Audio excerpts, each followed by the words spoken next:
বান্দা তার সাধ্যের সবটুকু চেষ্টার পরে নতজানু হয়ে যখন বলবে হাসবুনাল্লাহ, আল্লাহ তুমি আমার জন্য যথেষ্ট, নে'মাল ওয়াকিল, তুমি আমার শ্রেষ্ঠ অভিভাবক, তখন তার কি দরকার না দরকার এটা ডিল করে স্বয়ং আল্লাহ। আমার মায়েরা, আমার বোনেরা, আপনারা এই দোয়াগুলো পড়বেন, আপনার স্বামীকে শেখাবেন, সন্তানকে শেখাবেন, আপনার পুরো পরিবারটাকে জান্নাতের টুকরো বানিয়ে দিবে কে? একদল আছে হাই হুতাশ করে, হায় আল্লাহ রে, মোর কি হইল রে, মই কি হরমু রে, মই কমবে জামু রে, আছে না নাই? এরকম বিলাপ করতে নিষেধ করেছেন বিশ্বনবী। কি করব, কই যাব, কি হবে, হায় হায়, এরকম হাহুতাশ আছে না নাই? বিশ্বাসীরা হাহুতাশ করে না, তারা ইন্না লিল্লাহ পড়ে। কি পড়ে মনে থাকবে? আমরা পড়ব ইন্না লিল্লাহি ওয়া ইন্না ইলাইহি রাজিউন। নিশ্চয়ই আমরা আল্লাহর জন্য, আমরা আল্লাহর দিকেই ফিরে যাব। এরপর পড়ব আল্লাহুম্মা আজুরনি ফি মুসিবাতি ওয়া আখলুফ লি খায়রাম মিনহা। আল্লাহ, আমি যে বিপদে ধৈর্য ধারণ করলাম এটার সওয়াব দিও, আর যা হারালাম তার চেয়ে ভালো কিছু দিয়ে বদল করে দিও। সুবহানাল্লাহ পড়েন। বিশ্বনবীর হাদিস শুনলেন উম্মে সালামা রাদিয়াল্লাহু তাআলা আনহা। ওনার স্বামী হলো আবু সালামা। মজার ঘটনা খেয়াল করে শুনেন আমার প্রিয় কলিজার টুকরা ভাইয়েরা। কানগুলো খরগোশের কানের মতো খাড়া করে আমার দিকে তাকান। সাইয়্যিদাতুনা উম্মে সালামা রাদিয়াল্লাহু তাআলা আনহা, ওনার স্বামীর নাম আবু সালামা। শ্রেষ্ঠ দম্পতি, শ্রেষ্ঠ ফ্যামিলি। প্রথমে হিজরত করেছিলেন হাবাসায়, পরে হিজরত করেছেন মদিনায়। উহুদ যুদ্ধের পরে ওনার স্বামী আবু সালামা ইন্তেকাল করলো, শহীদ হলো। সুবহানাল্লাহ পড়েন। যখন আবু সালামা ইন্তেকাল করলো, উম্মে সালামা রাদিয়াল্লাহু তাআলা আনহা কেঁদে কেঁদে হয়রান। আর নবীর শিখানো বাণী অনুযায়ী তিনি বারবার পড়ছিলেন ইন্না লিল্লাহ। কি পড়ছিলেন? মুই কই জামু, কি হরমু, এগুলো বলে নেই। কি বলছে? ইন্না লিল্লাহ। যেহেতু বিশ্বনবী বলেছেন কেউ যদি বিপদের প্রথম ধাক্কায় পড়ে ইন্না লিল্লাহি ওয়া ইন্না ইলাইহি রাজিউন, আল্লাহুম্মা আজুরনি ফি মুসিবাতি ওয়া আখলুফ লি খায়রাম মিনহা, তাহলে এই বিপদে যে সে যা হারালো তার চেয়ে শ্রেষ্ঠ কিছু দিয়ে আল্লাহ তার বদল দিয়ে দিবে। এই হাদিস শুনে উম্মে সালামা রাদিয়াল্লাহু তাআলা আনহা ওনার প্রাণ প্রিয় স্বামী আবু সালামার ইন্তেকালের পরে চোখের পানি ছাড়ে আর পড়ে ইন্না লিল্লাহি ওয়া ইন্না ইলাইহি রাজিউন, আল্লাহুম্মা আজুরনি ফি মুসিবাতি ওয়া আখলুফ লি খায়রাম মিনহা। বারবার এই দোয়া পড়ে চোখের পানি ছাড়ে, এই দোয়া পড়ে চোখের পানি ছাড়ে, আর মনে মনে বলে আবু সালামার মতো ভালো মানুষ মদিনাতে নাই, আবু সালামার চেয়েও ভালো মানুষ মদিনাতে নাই, তার চেয়ে ভালো মানুষ কি করে আল্লাহ তাআলা আমারে দিবে, তার চেয়ে ভালো মানুষ তো আমি মদিনাতে দেখি না। চোখের পানি দিয়ে বুক ভাসায় আর নবীর হাদিসের উপর আমল করে পড়ে ইন্না লিল্লাহি ওয়া ইন্না ইলাইহি রাজিউন, ইন্না লিল্লাহি ওয়া ইন্না ইলাইহি রাজিউন। পড়তে পড়তে চোখের পানি ছাড়ে আর চিন্তা করে বিশ্বনবী বললেন এই দোয়া পড়লে যেটা হারালাম তার চেয়ে ভালো কিছু দিয়ে আল্লাহ পুরস্কার দেয়। আবু সালামের চেয়ে ভালো মানুষ মদিনার মধ্যে আর কে হতে পারে? কি আজীব তামাশা, কি অবাক করা ঘটনা। কিছুদিন পরে দেখা গেল সাইয়্যিদুল মুরসালিন রাহমাতাল লিল আলামিন স্বয়ং বিশ্ব নবী উম্মে সালামাকে বিয়ের প্রস্তাব পাঠিয়েছে। স্বয়ং বিশ্ব নবী উম্মে সালামা রাদিয়াল্লাহু তাআলা আনহাকে বিয়ের প্রস্তাব পাঠিয়েছেন। উনি রাজি হয়ে গেলেন, বিয়ে হয়ে গেল, উনি হয়ে গেলেন উম্মুল মুমিনিন, আমাদের মা, পুরো মুসলিম উম্মার মা। চিৎকার করে বলেন আল্লাহু আকবার। তাহলে আমার প্রাণপ্রিয় ভাইয়েরা, বিপদে পড়লে আমরা পড়বো ইন্না লিল্লাহি ওয়া ইন্না ইলাইহি রাজিউন, আল্লাহুম্মা আজুরনি ফি মুসিবাতি ওয়া আখলুফ লি খায়রাম মিনহা। করবেন? করবেন না? যারা যারা বিপদ আসলে এই দোয়াটা পড়বেন এখন থেকে আওয়াজ করে ইনশাআল্লাহ বলেন। যা হারাইছেন তার চেয়ে শ্রেষ্ঠ জিনিস দিয়ে বদলা দিবে কে? বিশ্বাস হয়? একটু সন্দেহ লাগে মনে হয়, একটু সন্দেহ আছে? যাদের বিশ্বাস হবে তাদের কি আল্লাহ উত্তম বদলা দিবে, ঠিক কিনা বলেন? তাহলে বিপদে পড়লেই প্রথমে আমরা এটা পড়ব। দোয়াগুলো যদি এখন মুখস্থ না হয়, এই যে রেকর্ডিং হচ্ছে, পেয়ে যাবেন, কালকেই পেয়ে যাবেন। শুনে শুনে মুখস্থ করবেন। আমার মায়েরা, আমার বোনেরা, আপনাদের জন্য 3টি মাঠের অ্যারেঞ্জমেন্ট করা হয়েছে, আমি জানি। আপনারাও এই দোয়াগুলো পড়বেন, আপনার স্বামীকে শেখাবেন, সন্তানকে শেখাবেন, আপনার পুরো পরিবারটাকে জান্নাতের টুকরো বানিয়ে দিবে কে? তাহলে বিপদ আসলে প্রথমে কি পড়তে হবে এটা জেনে গেলাম। এরপরে বিপদ আসলে নিজেকে কি করে আল্লাহর কাছে সঁপে দিতে হয় এটাও জানার দরকার আছে না নাই? বিপদে প্রথমে ইন্নালিল্লাহ পড়লাম, ধৈর্য ধারণ করলাম, বিপদ থেকে উদ্ধারের সর্বোচ্চ চেষ্টা করলাম। আমার কাজ যখন শেষ তখন আমি আমার এই বিষয়টা আল্লাহর কাছে সঁপে দিব। কার কাছে সোপর্দ করব? কার কাছে? বিপদে বললে কেমন করে নিজেকে আল্লাহর কাছে সঁপে দিতে হয় আসুন সাইয়েদনা ইব্রাহিম আলাইহিস সালামের জীবনী থেকে জানি। আল্লাহর খলিল ইব্রাহিম আলাইহিস সালাম আমাদের মতো সমাজ ব্যবস্থা পায় নাই। আমরা জন্মের পরে আমাদের কানের ভেতরে আজান দিয়েছে কে? একামত দিয়েছে কে? আমাদের বাপ দাদারা আমাদের কানে আজান দিয়েছে কি? দেয় নাই। আমাদের জন্মের পরেই তো আজান, একামত, বাড়ির পাশে মসজিদ, প্রতিদিন আজান, জুমার খুতবা, প্রতি মাসে মাসে তাফসিরুল কোরআন মাহফিল, মসজিদ, মিনারা, অভাব নাই। ঠিক কিনা বলেন? আপনি যেই সুন্দর ইসলামিক এনভায়রনমেন্ট পেয়েছেন, আমাদের ইব্রাহিম খলিল উনিও কি এরকম পেয়েছিলেন? হ্যাঁ, উনি জন্মের পর পরে ওনার কানে আজান দিছে কেউ? আমার প্রিয় ভাইরা, আগা গোড়া একটা শিরকি পরিবেশ উনি জন্মগ্রহণ করেছেন। উনি ছাড়া ওই তল্লাটে একজনও আল্লাহর উপর বিশ্বাসী নাই। কল্পনা করতে পারেন? গোটা তল্লাটে, গোটা দেশে বিশ্বাসী মুমিন, আল্লাহর উপর বিশ্বাস স্থাপনকারী কয়জন? সবাই বলেন কয়জন? বাকি সব মুশরিক। বাকি সব মুশরিক নিজের সাথে নিজে শক্ত বোঝাপড়া করে, অ্যানালজি করে, সেলফ কনভারসেশন করে উনি মহা সত্যের সন্ধান পেয়েছে। উনি আকাশের তারা দেখে ভাবে মনে হয় এটাই আমার খোদা, পরে দেখে তারা নাই, মনে মনে বলে না তাইলে এটা না। আবার চাঁদ দেখে বলে চাঁদটা বড় মায়া লাগে, মনে হয় এটাই আমার রব, পরে দেখে চাঁদও নাই, কয় না এটা না। এরপরে দ্বিপ্রহরের জলজলে সূর্যটা খাঁ খাঁ করে গোটা পৃথিবীটারে রৌদ্র দিয়ে তাতিয়ে রাখে। তিনি ভাবলেন মনে হয় এটাই আমার রব, কারণ এটাই তো সবচেয়ে বড়। কিন্তু বিকেল বেলা ওই সূর্যটাও যখন চলে যায়, সাইয়েদনা ইব্রাহিম বলে না এটাও তো নাই, আমার খোদা যদি আমারে ছেড়ে চলে যায়, বিপদে পড়লে আমারে উদ্ধার করবে কে? এভাবে নিজের সাথে অ্যানালজি, সেলফ কনভারসেশন করতে করতে করতে তিনি মহা সত্যের সন্ধান পেয়েছেন। সুবহানাল্লাহ পড়েন। সব শেষে তিনি ডিসিশন নিয়ে ঘোষণা দিলেন, ইন্নী ওয়াজ্জাহাতু ওয়াজহিয়া লিল্লাযী ফাতারাস সামাওয়াতি ওয়াল আরদা হানিফান ওয়া মা আনা মিনাল মুশরিকিন। নিশ্চয় আমি এমন সত্তার দিকে মনোনিবেশ করলাম, মুখাপেক্ষী হলাম, যিনি আকাশ বানিয়েছেন, জমিন বানিয়েছেন, আমি মুশরিক নই। সুবহানাল্লাহ। পারতেন? আপনি পারতেন? কেউ নাই, লক্ষ লক্ষ মুশরিক, আপনি একা। ওনার মতো এরকম বিচক্ষণতা দিয়ে আল্লাহরে খুঁজে পাইতে পারতেন আপনি? কি নবী ছিল, আল্লাহকে খুঁজে পেয়েছে। যখন আল্লাহর ইবাদত শুরু করলো, এই কথা ছড়ায় পড়লো চারদিকে। নমরুদ সাইয়েদনা ইব্রাহিমকে ডেকে পাঠালেন। নমরুদ বলে, ইব্রাহিম তুমি নাকি মূর্তির পূজা না করে কোন নতুন রবের ইবাদত করো, কে তোমার রব? সাইয়েদনা ইব্রাহিম বললেন, রব্বি আল্লাযী ইউহয়ী ওয়া ইউমীত, আমি এমন রবের ইবাদত করি যিনি জীবন দেন, যিনি মৃত্যু দেন।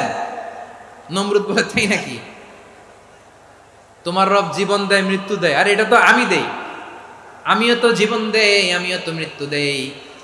সাইয়েদনা ইব্রাহিম বললেন, কেমন করে তুমি জীবন দাও, মৃত্যু দাও, একটু দেখাও তো।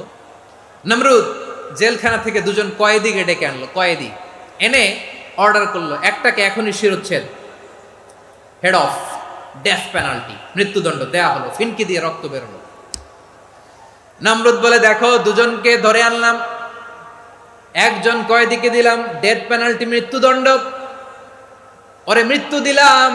আরেকজন যে দাঁড়িয়ে আছে, চাইলে ওরেও আমি মৃত্যুদণ্ড দিতে পারি, কিন্তু না, ওরে আমি দিব না, ওরে আমি বাঁচায় দিলাম, ছেড়ে দিলাম, মানে জীবন দিলাম।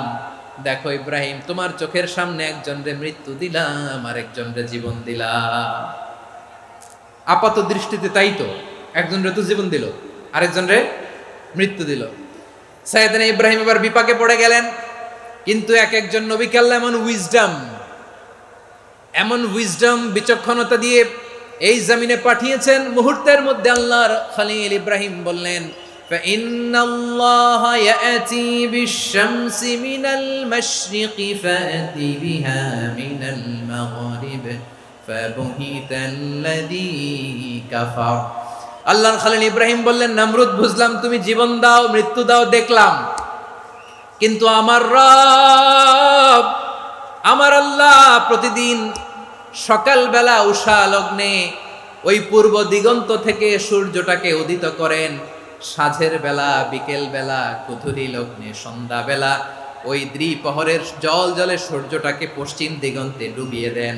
মানে সকালবেলা পূর্ব দিক থেকে উদিত করা সূর্যটাকে পশ্চিম দিকে বিকেলে তিনি ডুবিয়ে দেন। তুমি যদি পারো ওই সূর্যটাকে পশ্চিম দিক থেকে উদিত করে পূর্ব দিকে ডুবিয়ে দাও। সুবহানাল্লাহ পড়বেন না? দেখেন, ইনস্ট্যান্ট ইন্টেলেক্ট, মুহূর্তে বিচক্ষণতা, উইজডম কাকে বলে? নমরুদ পারবে?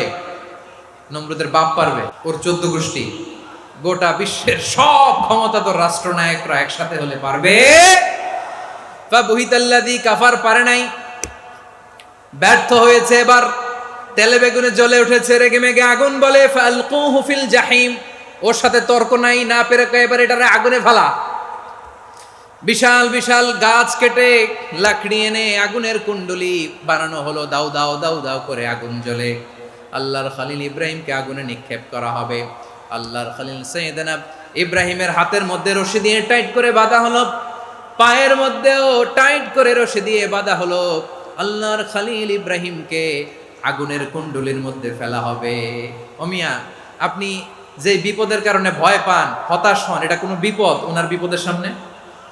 পটুয়াখালী আওয়াজ করে বলুন, সাইয়েদনা খলিল ইব্রাহিমের বিপদের সামনে আমাদের বিপদগুলো কোনো বিপদ? এটা কোনো বিপদই না, এটা কোনো বিপদই না। হাত পা বেঁধে টাইট করে নিক্ষেপ করা হবে, সিম্পলি ফেলা যাবে না, কারণ দাও দাও করে দ্য ব্লেজিং ফায়ার, এমন আগুনের কুণ্ডলি, কাছে যাওয়া যায় না, আগুনের উত্তাপে নিক্ষেপ করা হবে। হাতে রশি বেঁধে, পায়ে রশি বেঁধে আল্লাহর খলিল ইব্রাহিম আলাইহিস সালামকে আগুনের মধ্যে নিক্ষেপ করা হবে। আহা, এটার বলে অগ্নি পরীক্ষা। উনি অগ্নি পরীক্ষার সম্মুখীন হয়েছিলেন, এজন্য কঠিন পরীক্ষাকে আমরা অগ্নি পরীক্ষার সাথে তুলনা করি, ঠিক কিনা? সাইয়েদনা জিবরাইল এসে বললেন, ও আল্লাহর খলিল, ওরা তো আপনার হাতও বেঁধে ফেললো, পাও বেঁধে ফেললো, নড়াচড়ার সুযোগ নাই, বলেন আমি জিবরিল ফেরেশতা আপনার জন্য কি করতে পারি? আল্লাহর খলিল ইব্রাহিম বলেন, ও জিবরাইল, তোমার কাছে আমার কোনো চাওয়া পাওয়া নাই। সুবহানাল্লাহ বলেন। তোমার কাছে বলার কিছু নাই, তোমার সাহায্যের আমার দরকার নাই। সাইয়েদনা ইব্রাহিম আলাইহিস সালামকে হাতে পায়ে রশি বেঁধে, হাত পা বাঁধা অবস্থায় জ্বলন্ত অগ্নিকুণ্ডে যখন নমরুদের দলবল নিক্ষেপ করবে, আল্লাহর খলিল কিভাবে নিজেকে আল্লাহর কাছে সঁপে দিয়েছেন, পটুয়াখালীর ভাইরা খেয়াল করে শুনুন। হাত পা বেঁধে আল্লাহর খলিলকে যখন নিক্ষেপ করা হবে, তিনি মুখ ফুটে বলে ফেললেন, হাসবুনাল্লাহু ওয়া নি'মাল ওয়াকিল। হাসবুনাল্লাহু ওয়া নি'মাল ওয়াকিল, আমার জন্য আল্লাহই যথেষ্ট, আমার জন্য আল্লাহই যথেষ্ট। তিনি আমার সবচেয়ে বড় গার্ডিয়ান, তিনি আমার সবচেয়ে বড় অভিভাবক। জিব্রাইলের সাহায্যের অফারকে ফিরিয়ে দিলেন, দুনিয়ার বুকে কারো কাছে কিছু বলেন নাই, মুখ ফুটে বলেছেন হাসবুনাল্লাহ। ও আমার পটুয়াখালীর প্রাণের ভাইয়েরা, খেয়াল রাখবেন, কোনো বান্দা তার হাতে থাকা সব চেষ্টাটুকুন করার পরে মুখ ফসকে মুখ দিয়ে যখন বলে ফেলে হাসবুনাল্লাহ, বান্দা যখন হাসবুনাল্লাহ বলে ফেলে, ওই ব্যাপারটা ডিল করার দায়িত্ব স্বয়ং আল্লাহ আরশের উপর থেকে নিয়ে নেয়। আপনি যখন বলে ফেলবেন হাসবুনাল্লাহ, এটা ডিলিং করবে কে তখন? চিল্লায় বলেন না, তিনি কে?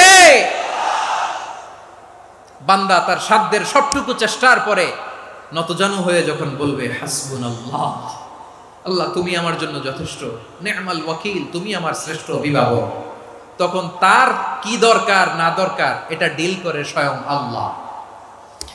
নিক্ষেপ করা হলো সাইয়েদনা ইব্রাহিমকে অগ্নিকুণ্ডলিতে। হাজার হাজার মানুষের দৃশ্য দেখার জন্য জড়ো হয়েছে এরকম বিশাল ময়দানে।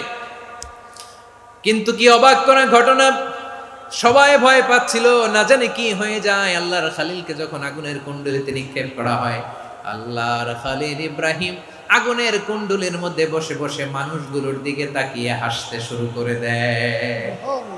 কারণ আকাশ থেকে রব্বুল আলামিন স্পেশাল ভার্ডিক্ট নাজিল করেছেন, স্পেশাল হুকুম জারি করেছেন, কুলনা ইয়া নারু কুনি বারদান ওয়া সালামান আলা ইব্রাহিম। ও আগুন, খবরদার, সৃষ্টির শুরু থেকে তোকে একটা ধর্ম আমি বাতলে দিয়েছিলাম, তোর ধর্ম আগুনের ধর্ম হলো যা পাবে জ্বালিয়ে ছারখার করবে। আল্লাহ বলল, ও আগুন, তোর ধর্ম দিয়েছিলাম তুই সব জ্বালিয়ে পুড়িয়ে ছারখার করে দিবি, কিন্তু ক্ষণিকের জন্য আমি তোর জ্বালিয়ে দেওয়ার ক্ষমতাটাকে কেড়ে নিলাম, জ্বালিয়ে ভস্ম করে দেওয়ার ক্ষমতা আমি কেড়ে নিলাম। কুনি বারদান, ঠান্ডা হয়ে যা। কিন্তু এত বেশি ঠান্ডা হবি না আবার আমার ইব্রাহিমের জন্য সর্দি লেগে না যায়। সুবহানাল্লাহ, এত আস্তে বললে হবে?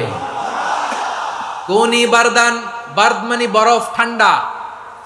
ঠান্ডা হ, কিন্তু এত ঠান্ডা হবি না যাতে আমার ইব্রাহিমের কষ্ট হয়। আগুন বলে, আল্লাহ একবার বললাম ঠান্ডা হ, আবার বলো এত ঠান্ডা হবি না যাতে খালিলের সর্দি না লাগে। কেমন ঠান্ডা হব, কেমন এনভায়রনমেন্ট তৈরি করে দেব বলো। আল্লাহ বললেন, সালামান আলা ইব্রাহিম, আমার খলিল, আমার কলিজা, আমার ইব্রাহিমের জন্য তুই জান্নাতের গুল বাগিচা হয়ে যা। ও ভাই, নবী মুসার মতো ঈমান হলে রাস্তা হবে সাগর জলে, নবী ইউসুফের মতো ঈমান হলে একে একে দরজা খোলে। নবী ইব্রাহিমের মতো ঈমান যদি আজও থাকে বিদ্যমান, অগ্নিকুণ্ডে দেখতে পাবে খুবসুরতে ফুল ভাগার। কুলনা ইয়া নারু কুনি বারদান ওয়া সালামান আলা ইব্রাহিম। বান্দা যখন মুখ দিয়ে বলে হাসবুনাল্লাহ, আমার আল্লাহ আমার জন্য যথেষ্ট, এই বলে যখন নিজেকে সঁপে দেয়, তার কি লাগবে ওই দায়িত্ব স্বয়ং নিয়ে নেয় কে? সবাই বলেন, স্বয়ং নিয়ে নেয় কে? তাহলে আমার প্রিয় ভাইরা, বিপদের শুরুতেই আমরা বলবো ইন্না লিল্লাহ। শুরুতে কি বলবো? এরপরে যেই বাক্যটা পড়ে নিজের পরিস্থিতিকে আল্লাহর দরবারে সঁপে দিব, সেটা হচ্ছে হাসবুনাল্লাহ। সেটা কি? বিষ্ণু বলেন, লা ইয়াজালু লিসানুকা রাতাবান মিন যিকরিল্লাহ। সব সময় আল্লাহর স্মরণ দিয়ে, জিকির দিয়ে জিহ্বাটারে সিক্ত রাখো। আর শয়তানু জাসিমুন আলা কলবি ইবনে আদম, শয়তান বনি আদমের কলবে খামচি মেরে বসে থাকে। ফাইদা যাকারাল্লাহ খানাসা, মানুষ যখন আল্লাহর স্মরণ করে জিকির করে, শয়তান দৌড়ে পালায়। ওয়াইদা গাফালা ওয়াসওয়াসা, যখনই বনি আদম গাফেল হয় তখনই শয়তান তার হৃদয়ে ওয়াসওয়াসা দেয়। এজন্য বিপদে পড়লে ইন্না লিল্লাহ, নিজের সব টুকুন করার পরে, নিজের রোল প্লে করার পরে নিজেকে আমরা কি বলে সঁপে দিব? সবাই বলেন, সবাই বলতে হবে। আরো জোরে বলে, মনে থাকবে? বিপদে পড়লে প্রথমে ইন্না লিল্লাহ, এরপরে নিজেকে যখন সঁপে দিব তখন হাসবুনাল্লাহ।